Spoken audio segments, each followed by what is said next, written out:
Hey guys, welcome again to Ayushman reaction. मेरा नाम है आयशा। मेरा नाम है महरीन। और आज हम लोग देखने वाले हैं टूट गया घमंड, India losses BGT, Bumrah injured, India versus Australia fifth. यार बुमराह इंजर्ड हो गए इतना करेंगे, इतना ज्यादा करेंगे तो इंजर्ड ही होंगे ना। उन्होंने इतने सारे ओवर्स डाल दिए, बैटिंग भी कर ली, सब कुछ तो वही कर रहे हैं। सब कुछ तो वही कर रहे थे। और वो जो अभी लास्ट पिक्चर आई है ना ट्रॉफी वाली, वो यार बुमराह को साथ देख के मतलब वो एक ना फीलिंग समझ सकते हैं लोग। मैंने वो उस बंदे ने वाकई बहुत अपना पोटेंशियल डाला। वो कर रहा था पूरी ना कि यार किसी तरह कुछ ना वो मैच जीत जाए या कुछ हो जाए, लेकिन मतलब ड्रॉ ही हो जाए, हाँ ना हो जाए। उसने ना स्टार्टिंग से ही अपनी बहुत पोटेंशियल डाली थी, वो कर रहा था। तो एक ऐसे जो ना देख के मुझे बड़ा अफसोस हुआ यार। मैंने कहा यार बंदे ने इसने तो बहुत ही मेहनत की थी। खैर यार हम देखने वाले हैं, देखते हैं, स्टार्ट करते हैं। उससे पहले तुम लोग से छोटी सी रिक्वेस्ट है, चैनल पर अगर नए हो चैनल को प्लीज सब्सक्राइब कर देना और वीडियो को लाइक कर देना। Here we go. Australian captain Pat Cummins ने बीजीटी का पहला टेस्ट हारने के बाद बोला था that we are the number 1 rank team right now and इस खराब रिजल्ट से वो बदल नहीं जाएगा। और आज एक महीने बाद ऑस्ट्रेलिया ने इंडिया को बीजीटी में हरा दिया है एंड 10 साल बाद ट्रॉफी उठा ली है अंडर हिज कैप्टनसी। देखो आज से पहले एटलीस्ट हम लोग फाइनल्स निकाल लिया करते थे, बायलैटरल सीरीज जीत जाते थे, लेकिन अब हालत इतनी बुरी हो चुकी है कि हम कोई सीरीज जीत नहीं पा रहे और ऑस्ट्रेलिया हमें हरा के आज WTC के फाइनल में बैठी है and all I can say is we deserved it. जिस तरह की क्रिकेट हमने इस सीरीज में खेली है, जैसे डिसीजंस लिए हैं, जितनी खराब बैटिंग की है और जितनी ओवर डिपेंडेंसी दिखाई है एक अकेले बुमराह पे, ये सीरीज अगर हम गलती से यहाँ पे ड्रॉ भी करके बीजीटी रिटेन भी कर लेते ना तो भी हमारे लिए कुछ अच्छा नहीं होने वाला था। वहां से उल्टा मुझे लगता है और प्रॉब्लम्स क्रिएट हो जाती, कोई बड़े चेंजेस ना होते टीम में, कोई हार्श डिसीजंस नहीं लिए जाते, जो कि अब मैं एक्सपेक्ट कर रहा हूँ कि होगा, क्योंकि हम ऑफिशियली ऑस्ट्रेलिया से बॉर्डर गावस्कर ट्रॉफी हार चुके हैं। मान लिया टूट गया भाई हमारा घमंड एंड हाँ ठीक है, देखो ये मानते हैं कि this team deserve to lose but Bumrah didn't. अगर किसी बंदे ने इस सीरीज में अपना 200% दिया है तो वो है जसप्रीत बुमराह। बीजीटी को डे 1 से इसने बुमराह बचाओ ट्रॉफी बना दिया था और एंड में आते आते हमें ये भी दिख गया कि इसके बिना हम कहां स्टैंड करते हैं, कुछ नहीं उखाड़ पाते भाई अगर बुमराह नहीं होता हमारे साथ इस टूर पे। तो वो एक मैच जो जीते थे वो बुमराह की वजह से, उसकी कैप्टनसी की वजह से, एक जो ड्रॉ हुआ वो तो बारिश की वजह से, उसमें भी वैसे उसी ने बैटिंग करके थोड़ा बहुत फॉलो ऑन बचा दिया था, वरना आज बता रहा हूं जैसी हमारी हालत दिख रही है हम 5-0 हार सकते थे। Player of the series well deserved for Bumrah, result of the series well deserved for us and इसका मतलब ऑफिशियली हम इंडियन क्रिकेट के लोएस्ट पॉइंट पे आ चुके हैं इस समय। विश्वास नहीं हो रहा, आज से 6 महीने पहले हम लोग T20 में वर्ल्ड कप जीते थे, सब कुछ अच्छा लग रहा था और एकदम से आज हम कुछ नहीं जीत पा रहे हैं। टेस्ट में तो बुरे हाल हो गए हैं, पहले बांग्लादेश ने हमारे लिए सीरीज जीतना मुश्किल कर दिया था, उसके बाद होम डोमिनेशन खत्म हुई जब न्यूजीलैंड ने हमारी सारी वीकनेसेस एक्सपोज कर दी और 3-0 हरा के हमारी बेइज्जती करी है होम पे एंड बची कुची कसर जो थी वो इस टूर पे निकलनी थी। बीजीटी 3-1 हार गए। अरे मनीष को मार दो भाई, नहीं हो रही है वीडियो मेरे से यार, बहुत बुरा लग रहा है दिल से। अब अगर किसी ने आके बोला ना कि भाई 10 साल में तो अलाउड है यार, मुझसे बुरा कोई नहीं होगा। मुझे कोई ये बता दो कि गौतम गंभीर के आने के बाद से क्या पॉजिटिव डेवलपमेंट हुई है हमारी टीम में। आई मीन ठीक है, कह सकते हो T20s में हमारे पास अच्छे प्लेयर्स आ गए हैं थोड़े बहुत, लेकिन उसके अलावा ODI और टेस्ट तो हम कभी 27 साल में चलता है, कभी 12 साल में तो चलता है, कभी 10 साल में चलता है यार, बोल बोल के अपने आप को चुप करा देते हैं, बट भाई कब तक। अब तो ऐसा लग रहा है गौती भाई जान के रिकॉर्ड तोड़वाए जा रहे हैं हमारे। 27 साल बाद हम श्रीलंका से ODI सीरीज हार गए, 12 साल बाद होम फोर्ट्रेस ब्रीच हुआ, न्यूजीलैंड से 3-0 हार गए और अब 10 साल बाद ऑस्ट्रेलिया से हम एक टेस्ट सीरीज भी हार गए हैं। दोस्तों समझो, नए रिकॉर्ड बनाने वास्ते पुराने रिकॉर्ड तोड़ने जरूरी होंगे सी गौती भाई लॉजिक। अरे सोच के देखो, आज से कुछ साल बाद जब थाला इंडिया को कोच कर रहे होंगे तो उनपे प्रेशर होगा क्योंकि इंडिया ने 10-20 साल से बीजीटी नहीं जीती होगी, अब जिता के दिखाओ। और फिर सोचो हमें कितना मजा आएगा जब अकाय विनिंग रन्स मारेगा और सिडनी का घमंड तोड़ेगा। खैर ये सब बातें करके कोई फायदा नहीं है, मेरे कहने का मतलब इतना ही है कि चेंजेस जरूरी है। इस सीरीज के बाद कैप्टनसी पे सवाल उठने चाहिए, कोचेस पे भी सवाल उठने चाहिए जो हमारे बैटिंग बॉलिंग कोचेस है एंड साथ में हमारा मेन कोच जो गौतम गंभीर है उन पे भी सवाल उठने चाहिए। India in the last 8 test 1-1 loss 6 draw 1, इतनी बुरी हालत हो गई हमारी, रॉक बॉटम भाई। सोचो यहाँ ऑस्ट्रेलिया सोच के बैठी थी सीरीज से पहले हमें 5-0 हराएंगे, देख रहे हो हमारी कोचिंग कैप्टनसी 3-1 हार के आ रहे हैं। अब यही बोल बोल के खुद को अच्छा फील करवाना पड़ेगा। अब आज के दिन की परफॉर्मेंस की बात करें तो भाई जितने खुश हम डे 1 की परफॉर्मेंस के बाद थे, डे 2 में जितने एक्साइटेड होके जा रहे थे, डे 3 में उतनी ही फटी पड़ी थी। बुमराह इंजर्ड था, बैटिंग की बुरी हालत थी और पता था अच्छा स्कोर नहीं जाएगा और एग्जैक्टली वही हुआ। मैंने कल वीडियो डाली थी सेकंड चैनल पे, उसमें बोल ही रहा था कि जड्डू भाई से मैं इस चीज में तो बिल्कुल उम्मीद नहीं लगा सकता कि वो यहाँ से गेम को बचाने की कोशिश कर ले, और वॉशी पे तो ज्यादा एक्सपीरियंस है भी नहीं, तो उससे भी उम्मीद नहीं रख सकते। तो 162 का टोटल मिला था मुश्किल से, जो कि इस पिच पे फिर भी चैलेंजिंग होता अगर हमारे पास बुमराह होता बॉलिंग अटैक में। तो मतलब I think we can all agree कि अगर बुमराह बॉलिंग कर रहा होता तो हम इनको 120 पे निपटा देते, लेकिन वो बैटिंग करने तो आया but he wasn't fit enough to bowl. तो अब वही बात है, 2 पेसर्स के साथ उनको ओवर एक्सर्ट करवा के जीतना बहुत ज्यादा मुश्किल था। ट्राई करा प्रसिद्ध कृष्णा ने, सिराज ने, लेकिन कुछ ज्यादा हो नहीं पाया। एंड ऑस्ट्रेलिया को भी पता था बुमराह नहीं है, मेन बॉलर नहीं है, तो उन्होंने उसी तरीके से हमको पेला है। मतलब हर ओवर में 6, 7, 8 रन ऐसे पड़ रहे थे और क्लियरली दिख रहा था कि उनको कोई डर है ही नहीं भाई। एंड अब इसमें हम किसी को ब्लेम एज सच नहीं कर सकते, क्योंकि थोड़ी बहुत किस्मत ही हमारा साथ नहीं दे रही थी। क्योंकि मैं मानता हूँ एफर्ट सिराज और प्रसिद्ध कृष्णा की तरफ से पूरा था, उन्होंने लंबे लंबे स्पेल्स डाले हैं। सिराज तो एक पॉइंट पे भाई इतना ओवर एक्सर्टेड दिख रहा था, पसीना टपक रहा है, बुरी हालत हो रखी है, और वो चला भी गया था फिर फील्ड से। तो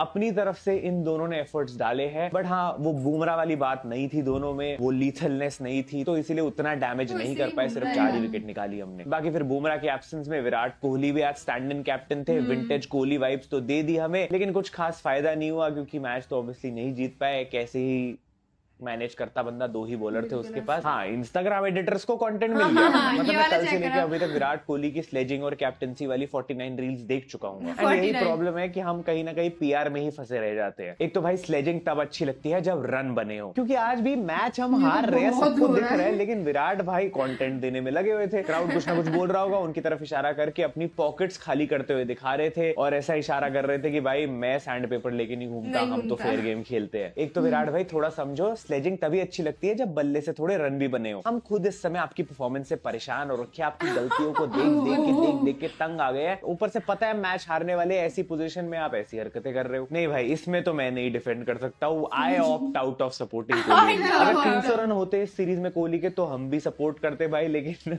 अभी तो नहीं हो पाएगा। अभी तो हम भी यही बोलना चाहेंगे कि अपनी पॉकेट खोल के अपने सीरीज के रन ही दिखा रहे थे खाली एकदम। क्योंकि ऑनेस्टली बोलूंगा, किसी और प्लेयर को छोड़ के मुझे इस बंदे से उम्मीद थी कि एटलीस्ट कल तो रन मार देता। कल वाली इनिंग्स बहुत ज्यादा इंपॉर्टेंट थी हमारे लिए, लेकिन फिर से वही स्कॉट बोलैंड की वो बाहर जाती हुई बॉल छेड़ दी थी। क्लियरली विराट कोहली खुद भी बहुत फ्रस्ट्रेटेड लग रहे थे, and I think it's time कि अब ये बंदा इन चीजों पे रिफ्लेक्ट करे। मैं तो कहता हूँ रोहित और कोहली दोनों को इस समय डोमेस्टिक क्रिकेट खेलने जाना चाहिए, वहीं पे ढंग की प्रैक्टिस हो पाएगी। अब हमारी अगली टेस्ट सीरीज 5 महीने बाद होगी, उससे पहले टेस्ट की प्रैक्टिस चाहिए। तो मैं तो कहूंगा अभी जाओ और लग जाओ। पूरी दुनिया यहाँ नया साल मना रही है, लेकिन हम इंडियन फैंस क्या करें भाई, हमारे तो सेम बैटिंग कोलैप्सेस है जो न्यूजीलैंड सीरीज से चलते आ रहे हैं। अब तो हर टेस्ट मैच ऐसा हो गया कि बैटिंग में यस्सू और बॉलिंग में I only believe in Jassi भाई। And on some odd days Rishabh Pant आके हमें सेव कर लेगा अपनी नेचुरल गेम खेल के, और बेचारा उसके लिए भी गाली खाता है। क्योंकि ये जो 160 का टोटल हम लेके जा पाए थे, ये भी ऋषभ पंत के हीरोइक्स की वजह से था। कल जो उसने नॉक खेली है, कमेंडेबल नॉक थी, बहुत इंपॉर्टेंट थी, अपने हिसाब से खेली उसने और हमें अच्छी पोजीशन में लाके खड़ा कर दिया। बाकी मैं जनरली सोच रहा हूँ कि एक अलग वीडियो बनाऊं जिसमें हम इस सीरीज में हमारे बैट्समैन, बॉलर सबकी परफॉर्मेंसेस को अलग से कवर करेंगे, क्योंकि इसमें मैं करूंगा बहुत ज्यादा लंबी हो जाएगी और अभी बिल्कुल भी मन नहीं हो रहा भाई। अभी तो जायसवाल खेलता है बस जायसवाल ही खेलता है, जिस दिन नीतीश खेलता है बस नीतीश ही खेलता है, जिस दिन पंत खेलता है बस पंत ही खेलता है। विराट, रोहित और गिल किसी दिन नहीं खेलते, और राहुल को अपना रोल ही नहीं पता।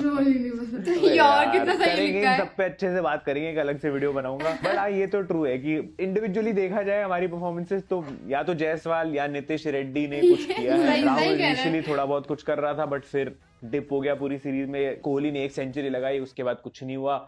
और रोहित का तो पता ही है भाई, मतलब Rohit Sharma age 37 year, Rohit Sharma runs 31। Gill को ट्रोल करूंगा तो वैसे ही पहला जाऊंगा, तो आराम से करते हैं। इससे अच्छा मैं ऑस्ट्रेलियन प्लेयर्स की बात कर लूं भाई। पैट कमिंस को देखो यार, क्या सीरीज खेली है उसने। एशेज जीत ली, WTC फाइनल जीत लिया, ODI वर्ल्ड कप जीत लिया, और आज एक और नया रिकॉर्ड तोड़ दिया इसने, इंडिया को BGT रिटेन नहीं करने दी। तो जो एक ही सीरीज में इस बंदे ने हमारे 3 अलग अलग कैप्टन रोहित, कोहली, बुमराह को हराया है, इसे कहते हैं भाई ऑरा। पूरी सीरीज में सबसे ज्यादा ओवर्स डाले हैं, कोई कंप्लेंट्स नहीं, सेकंड हाईएस्ट विकेट टेकर रहा है। बुमराह के बाद इसने 25 विकेट्स निकाली है इस सीरीज में with a great average. Captaincy में तो उन्होंने देख ही लिया भाई, इतनी अग्रेसिव फील्ड सेट करता था, पूरी सीरीज अच्छी कैप्टनसी करके सीरीज भी जिता दी। एंड ये कम था तो he has contributed with the bat, 159 runs मारे 20 की एवरेज के साथ। शुभमन गिल, रोहित शर्मा, इन सबसे ज्यादा रन्स ये मार के गया है। लिटरली भाई कोई फेक PR पोस्ट नहीं, कोई फालतू की हाइप नहीं, बस एक ब्रिलियंट कैप्टन और एक फिनोमिनल प्लेयर जो अपनी टीम को सिर्फ आगे लेके जाना चाहता है। बोल रहा है भाई मेरी विश लिस्ट में थी BGT की ट्रॉफी। विश लिस्ट भाई, इतना कैजुअल, इतना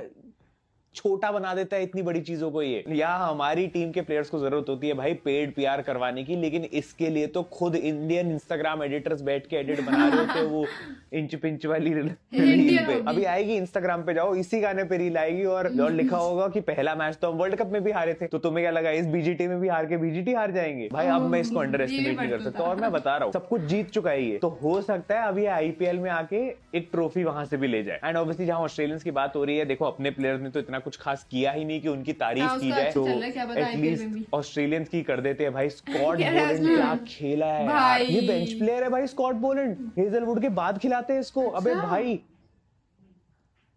भाई 3 मैच में 21 विकेट्स निकाली है इसने। This is Mohammed Shami level performance जो वर्ल्ड कप में देखे गए थे शमी भाई। तो सिराज ने 5 मैचेस में 20 विकेट निकाली है और इसने 3 मैच में निकाल ली 21 विकेट। इस मैच का तो पूरा क्रेडिट ही बोलैंड की बॉलिंग को जाता है यार। 5 विकेट हॉल भी अभी निकाल ली और कहीं से भी हमारे बैट्समैन को कुछ रन बनाने का मौका नहीं दे रहा था। इस मैच का तो प्लेयर ऑफ द मैच भी था और फुल क्रेडिट जाता है यार इसकी परफॉर्मेंस को। Like he was unplayable for us. उसके अलावा obviously Steven Smith, Mitchell Starc, ये भी हमारे लिए बहुत बड़े प्रॉब्लम रहे इस पूरी सीरीज में। And thank you to Konstas also, जिसने हमारे आखिरी के 2 टेस्ट एटलीस्ट इंटरेस्टिंग बना दिए। जीते तो नहीं हम ऑब्वियसली, लेकिन देख के मजा आया। Finally I want to talk about Bumrah थोड़ा और भाई, मतलब क्योंकि ये बंदा घर का वो बड़ा बेटा है जिसने एक दिन मजे मजे में सबके लिए चाय बना दी और फिर वो अच्छी लगी और फिर सब इससे एक्सपेक्ट करते हैं कि हर बार चाय बनाएगा। अरे हर मैच में तू ही बॉलिंग कर, अरे हर मैच में तू ही विकेट ले। 32 wickets in a single series, जिसमें 2 इनिंग्स में इसने बॉलिंग ही नहीं करी है। एक तो पर्थ वाला टेस्ट था जिसमें बारिश हो गई और एक आज वाला मैच। मतलब देखो यार 32 विकेट्स इन 5 मैचेस, 39 मेडन्स,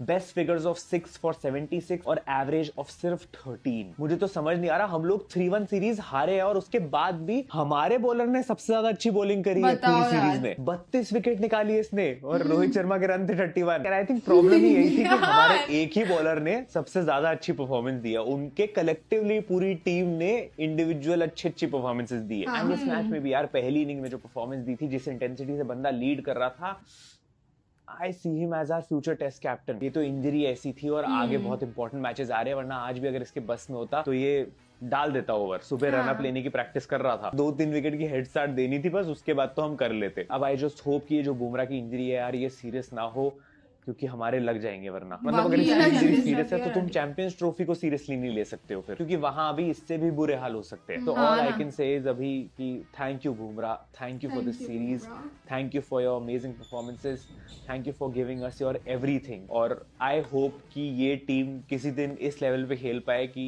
इस बंदे की हर परफॉर्मेंस को जस्टिफाई कर दे। बताओ ये फोटो देख के तुम्हें नहीं दुख हो रहा? BGT for us. मैं मिलता हूँ तुमसे अब अगली वीडियो में। अभी बहुत सारी चीजें प्लान कर रहा हूँ। अवार्ड वीडियो भी आएगी, वोटिंग के लिए मैं वो डाल दूंगा, पोल डाल दूंगा, अगले 1-2 दिन में पक्का से आ जाएगा, टेंशन मत लेना। एंड इस बार जल्दी डालेंगे अवार्ड वीडियो, बढ़िया अवार्ड वीडियो बनाएंगे। और भी कुछ वीडियोस पे काम कर रहा हूँ, मेंबरशिप ले सकते हो तो ले लो, उस पे अलग वीडियो आने वाली है। Thank you so much for watching. मिलते हैं अगली वीडियो में। इंस्टाग्राम पे आके फॉलो कर लेना। Love you all, bye bye. That's it। बाकी यार मतलब बुमराह का जो था ना, मैंने बुमराह को देख के एंड कर दिया यार अच्छा। वो पिक्चर में जो उसकी थर्स्ट या कह सकते हो तुम लोग, वो सैडनेस, वो डिसअपॉइंटमेंट, वो एक उस एक्सप्रेशन में दिख गया, वो दिखा। वो जैसे कहते हैं ना कि मैंने थर्स्ट थी उसको उस ट्रॉफी की, या वो चाहता था, लेकिन भाई बस लग एंड में ना उसका लग भी तो नहीं चला ना यार। उसके वो जो होने लगा स्कैन वगैरह के जाना पड़ा हॉस्पिटल, वो सब भी हुआ उसकी वजह से भी थोड़ा सा। और कितना ही करता मैरिन, जितनी उसने बॉलिंग की, वो थक चुका था। निकाल दी यार, बंदा थक जाता है। एक ही बंदा अच्छा परफॉर्म कर रहा है, वरना आप अगर देख लें इंडिया को तो वाकई वो 0 पे आते हैं। मुझे वो वाला सही लगा, जब नितेश करता है सिर्फ नितेश ही करता है, जब जायसवाल करता है सिर्फ जायसवाल ही करता है, और उनको तो पता ही नहीं है कि राहुल को ही नहीं पता। वो बिल्कुल सही, वो मुझे जरा समझ आई, बिल्कुल बेहतरीन लिखी थी उसने। बाकी यार बाकी मतलब बीजीटी में कुछ ऐसा ही रहा, सीन बहुत अच्छे हुए, स्लेजिंग और अग्रेसिव साइड दिखी, लेकिन बैटिंग में ना इंडिया का कोई खास रोल प्ले नहीं हुआ। कभी वही वाला सीन है ना, कभी एक चलता तो फिर सारे ही नहीं चलते थे, कुछ ऐसा ही चल रहा था। वेल यार यहीं पे हमारी वीडियो के भी एंड होता है। तुम लोग को वीडियो कैसी लगी कमेंट से बताना, लाइक करो, सब्सक्राइब करो, शेयर करो। अल्लाह हाफिज।